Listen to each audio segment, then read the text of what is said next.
저는 올해로 55을 넘겼습니다. 평생을 공장에서 근무했죠. 시끄러운 기계 소리와 땀 냄새 속에서 청춘을 다 바쳤습니다. 하루하루를 버티듯이 살았고, 월급날이면 가족들 얼굴 떠올리며 그저 성실하게 살아온 게 제 전부였습니다. 30년 가까이 과장 자리까지 올라가며 버틴 끝에 드디어 퇴직을 했습니다. 저 같은 사람에게 퇴직금이란 건 그야말로 인생의 마지막 보렸죠. 아이들 등록금 대주고, 장가 보내고, 시집 보내고 나니 제 손에 남은 돈은 크지 않았지만, 그래도 제 이름 석자로 모은 자산이라는 게 뿌듯했습니다. 퇴직 후에는 무슨 일을 할까, 어떻게 살아야 할까 고민이 많았습니다. 노후 준비를 제대로 못한 제 세대에겐 퇴직금이 전부였습니다. 주식이니 코인이니 주변에서 많이 얘기했지만 저는 솔직히 겁이 났습니다. 공부도 안 돼 있고 하루아침에 널뛰듯이 오르락내리락 하는 게 무섭더라고요. 그런데 사람들 입에서 요즘 가장 많이 오르내리는 말이 있었습니다. 바로 금 투자였습니다. 신문에도 방송에도 인터넷 기사에도 금은 불황에도 강하다, 안전자산의 대명사라며 떠들썩했죠.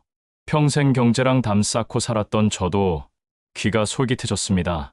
금은 나라가 망해도 가치가 있다는 말이 제 머릿속에 박혀버렸습니다. 결국 저는 결심했습니다. 제 퇴직금과 모아둔 돈 일부를 금으로 바꾸기로 말입니다. 처음에는 두렵기도 했습니다. 하지만 은행을 통해 정식으로 금을 사니 마음이 조금 놓였습니다. 반짝이는 금괴를 손에 쥐고 있으니 가슴이 벅차올랐습니다. 아, 이제 나도 진짜 노후 걱정 없이 살 수 있겠구나. 그런 생각까지 들었습니다. 문제는 금을 어디에 두느냐였습니다. 집에 두자니 도둑이 걱정됐습니다. 은행 금고는 이용 절차가 까다롭고 매번 번거로웠습니다. 그러던 차에 우연히 알게 된 게 있었습니다. 사설금 보관업체, 국제기준보안 시스템, 24시간 철통 경비, 보험까지 완비, 광고 문구는 화려했습니다. 상담을 받아보니 말도 참 그럴싸했습니다. 직원들도 젊고 친절했어요. 작은 금괴 하나까지 꼼꼼히 등록하고 영수증도 발급해 주었습니다. 무엇보다 은행보다 훨씬 편리했습니다. 언제든 원하면 찾아갈 수 있고 시세에 맞춰 즉시 매각도 가능하다더군요. 그때만 해도 저는 그게 얼마나 위험한 선택인지 알지 못했습니다. 오히려 안도했습니다. 집에서 불안하게 끌어안고 있기보다 전문적인 업체가 관리해준다니 마음이 편해졌거든요.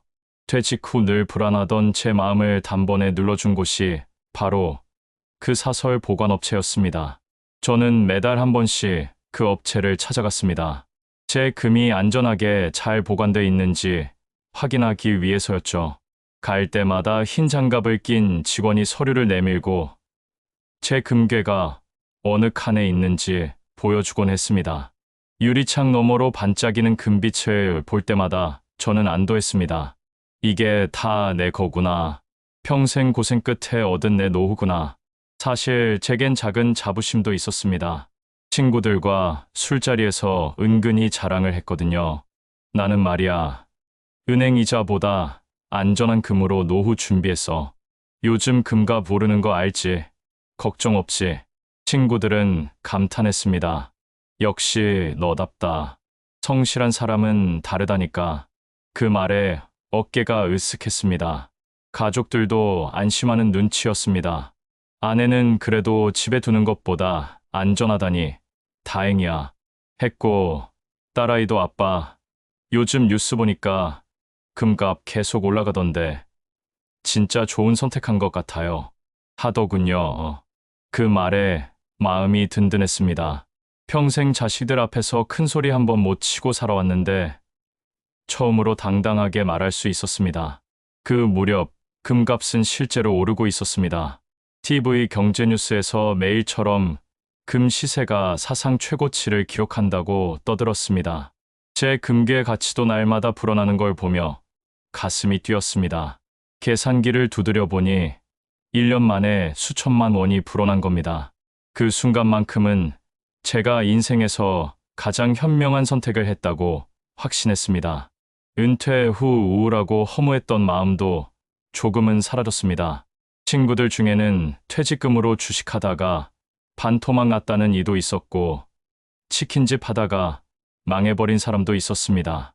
저는 그런 이야기를 들으며 속으로 안도했습니다. 나는 그래도 금으로 했으니 안전하다. 그렇게 스스로 위로했죠. 가끔은 금고에 있는 제 금괴를 떠올리며 잠 못 이루는 날도 있었습니다.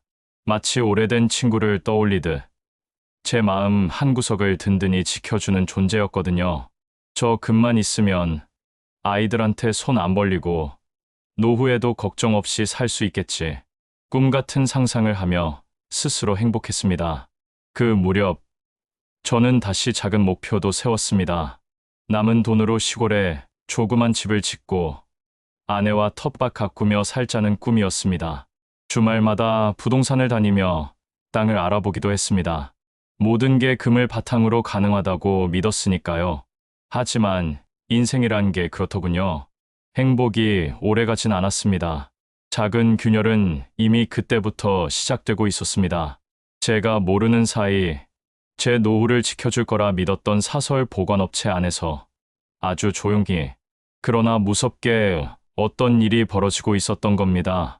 시간이 흐를수록 금값은 오르락내리락을 반복했지만 전체적으로는 우상향 곡선을 그리고 있었습니다. 그래서 저는 안심했습니다.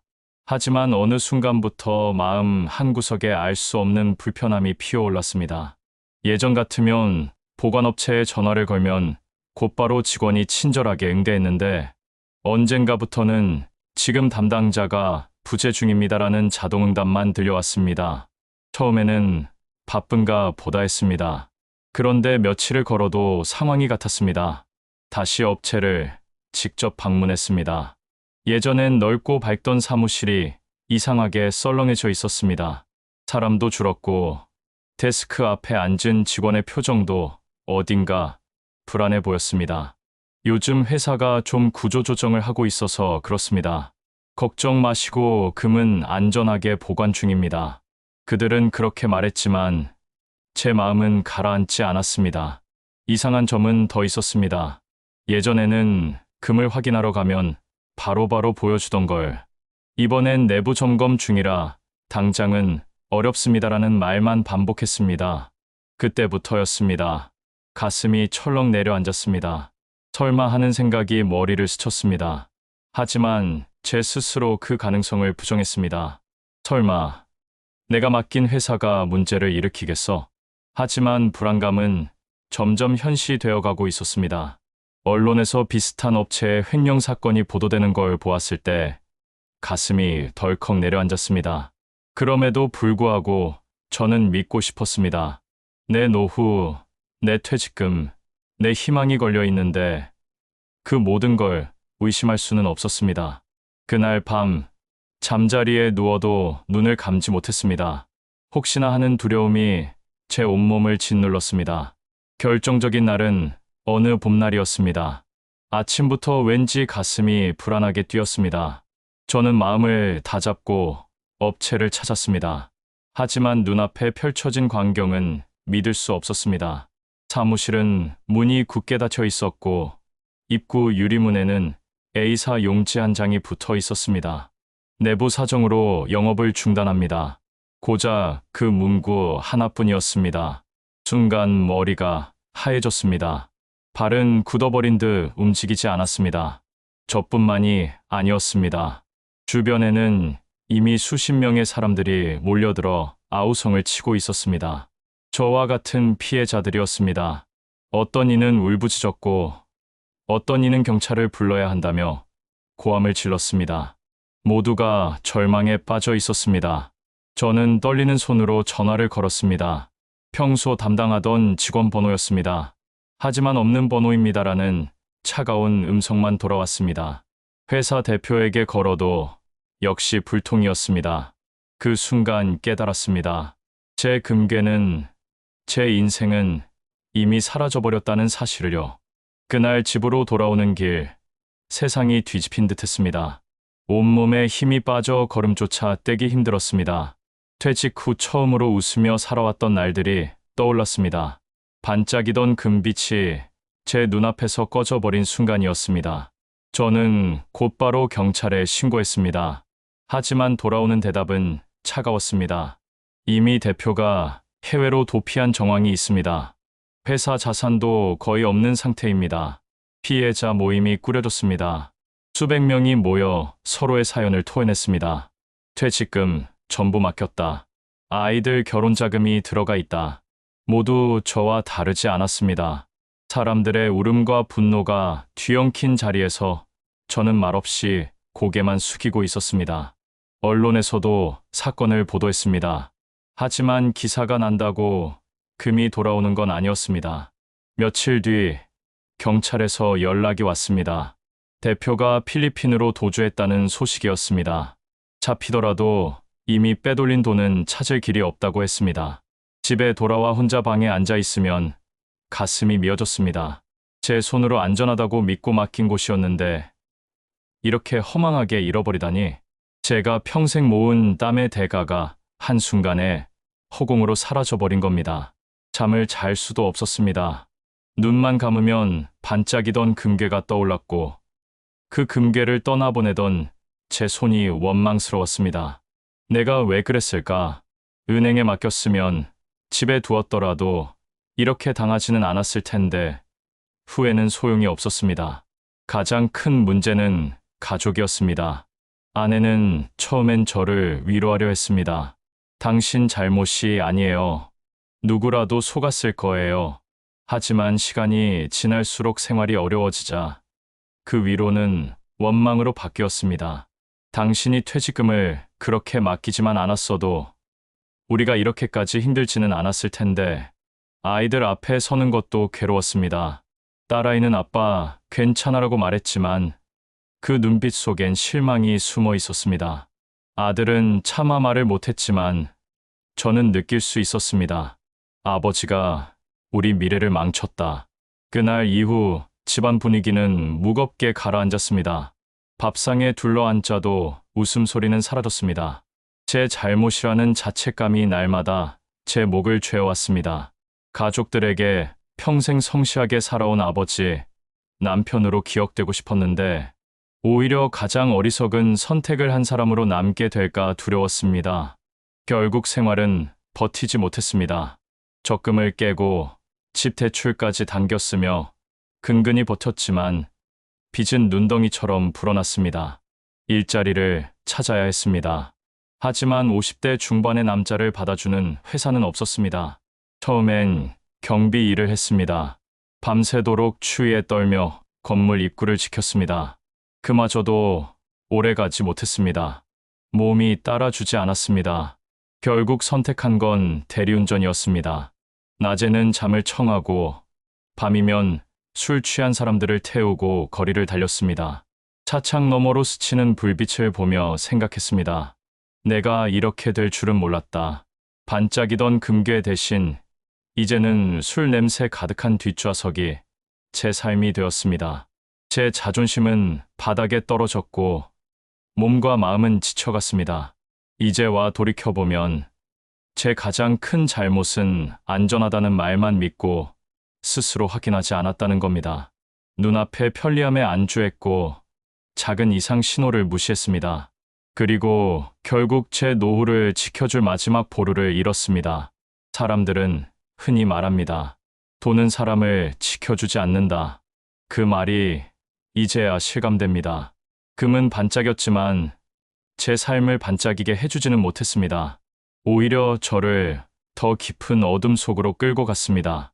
지금 저는 대리운전 기사로 살아가고 있습니다.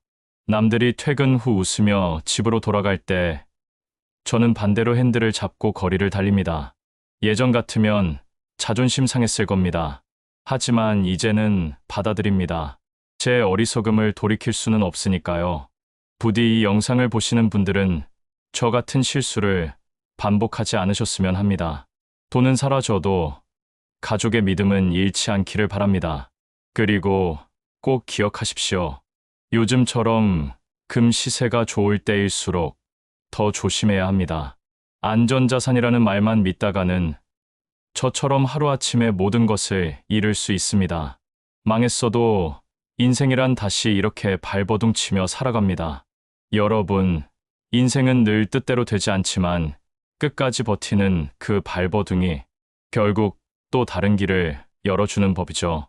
혹시 지금 힘든 시간을 지나고 계신가요? 그렇다면 제 이야기가 작은 위로가 되길 바랍니다. 오늘의 사연이 마음에 닿았다면 구독과 좋아요, 알림 설정 부탁드립니다. 여러분의 응원 한 번이 저 같은 사람에게 큰 힘이 됩니다.